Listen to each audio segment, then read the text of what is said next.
So with the release of Schumacher on Netflix, the new documentary about Michael Schumacher, we thought now would be a really good time to kind of look back on the driving films that we remember enjoying or that maybe like had a bit of an impact on our life. And Owen, you're going to kick us off with your first one. I picked Senna as my first film. I thought I'd get like one of the obvious choices out the way first, but also one of the best. All-time greats. How do you feel about being world champion? It's not a bad feeling at all, is it? It's one of the best documentaries I've ever watched. Everything about Ayrton Senna's racing career into like a 90-minute, really engaging, really well-paced documentary. That this film was probably the first time that I'd kind of found out about all of the glitz, the glam, the drama and the politics of Formula One, because it's got all of those team changes that he made. So when he went from Lotus to McLaren to Williams, and the way it kind of approaches those and talks about why he decided to move teams at what time. I remember finding that really interesting the first time I watched it, because it wasn't something I'd ever considered before. Like in the news and things, you hear about footballers getting bought and going to different teams, but the way that drivers assess the technical abilities of their next move, I found that really fascinating. And the way the film covers all the hype around Ayrton in Brazil, and how he kind of dealt with that when he was in his home race, and then how all the fanfare followed him basically everywhere he went. It's just, there's so many aspects of his career to fit into one little documentary, and I think the way it balances everything and brings it all together in one kind of unified storyline is just brilliant.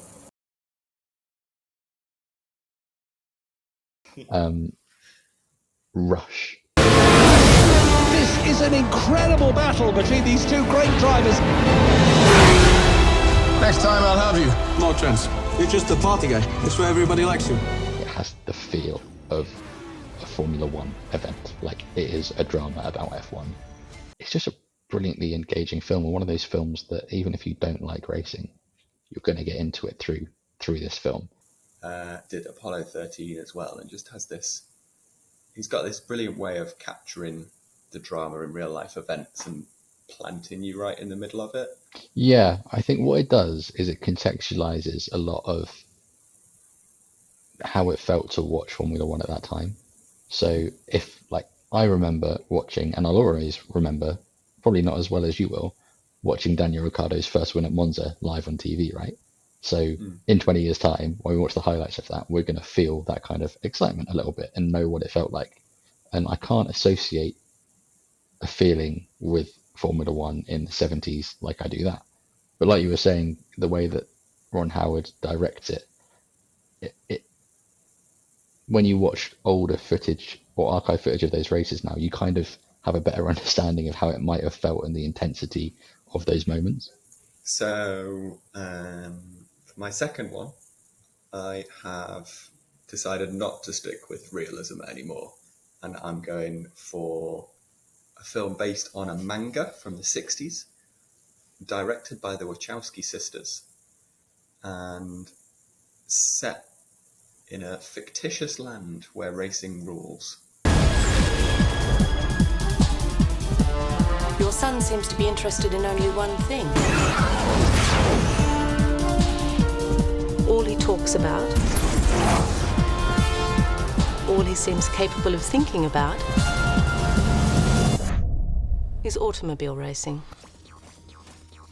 Speed Racer was the film the Wachowski sisters made after The Matrix, and it's kind of like the polar opposite.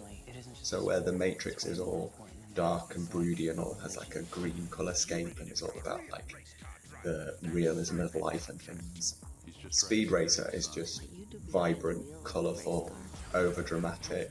It's got some like comedy moments, and it's all done in this like really exaggerated comic book style. Mm-hmm. So it's like visually it's an amazing film to watch, and it kind of has this weird dated feel that also seems timeless.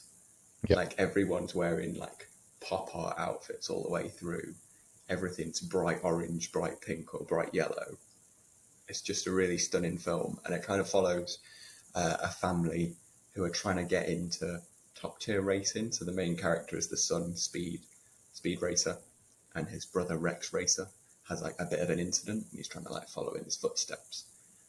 But throughout all of that over-exaggerated racing style, it's still got all these weird little links to real life racing. So there's like a whole thing about corrupt contract talks and people race fixing, and then like talk of Grand Prix prizes that are up and above what you would normally get, which I kind of saw similarities to like the Triple Crown, where only one person's ever won it and other people are all going to get it as well.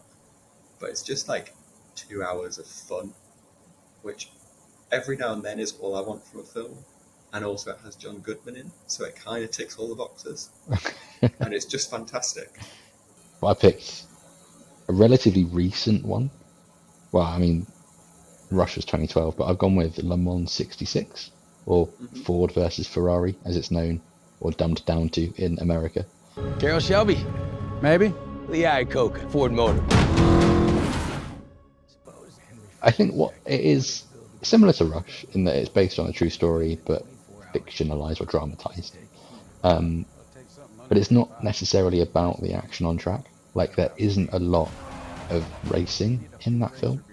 It is more about the kind of struggles that go on behind the scenes and the kind of American powerhouse of Ford and how they convince them to keep the project going. But then you have like the romantic side of the Ferrari and the challenges they have of not being the number one. And yeah, again, it's hammed up a bit because, you know, of the dominance they had, and they probably weren't completely against each other. There were financial reasons they did it, blah, blah, blah. But I just think it does a brilliant job of showing kind of what was at stake, the amount of work that went in, and really, when you read about, like, you know, I read a lot of Wikipedia articles doing like work and research for work and you know, watching videos, and you might see the odd name pop up, but this really delves into those kind of engineers and what they did and their family life and yeah, it's just a good film. Christian Bale's in it as well, isn't he? I find him very hit and miss. So the third one was actually the toughest one to pick because we like shared a list with each other to make sure there wasn't any crossover. And originally I just said the entire Fast and Furious franchise, which I don't think 20 years ago anyone would have thought would make it to 10 films. But that's where we are. So I had 10 films to pick from. And have gone for Fast 5, which I think is the best Fast and Furious film by far.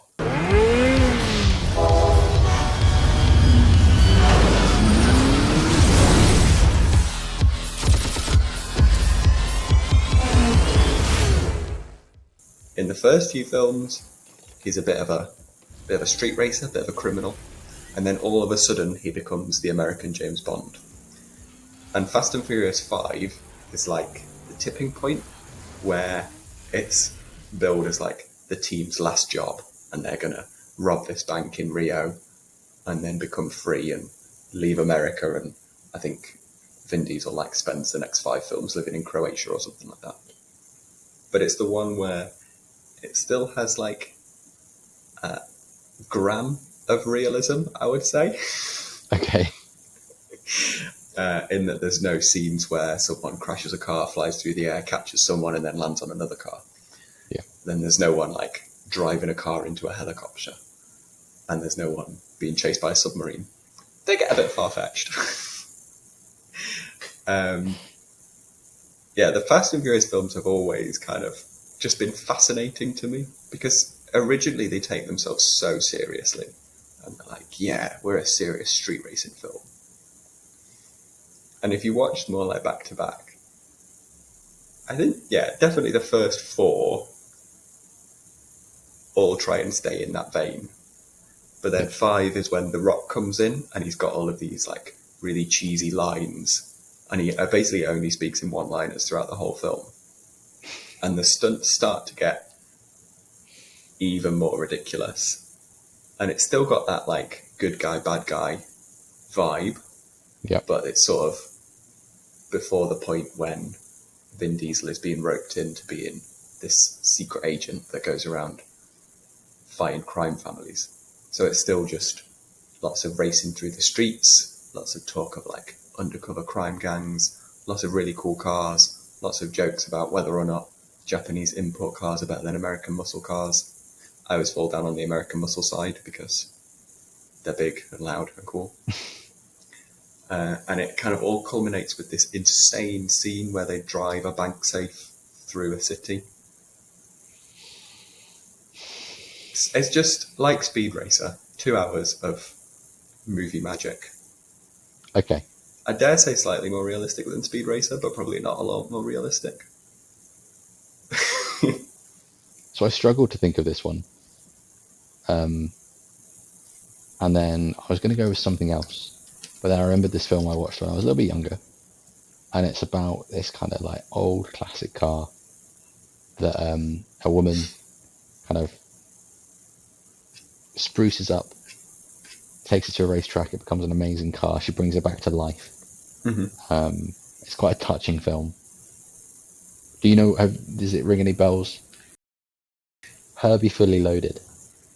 Oh, right. I don't think I could really tell you what that film was about. Everyone knows what Herbie Fully Loaded is about. But the reason I picked it kind of harks back to the beginning of this podcast. I was like 9 when it came out. And it was the first time when, like, if we pulled up into a petrol forecourt and there was a Volkswagen Beetle, I'd be like, oh, that's like the car from Herbie. Yeah. Or like if there was one that was even in like the Herbie livery.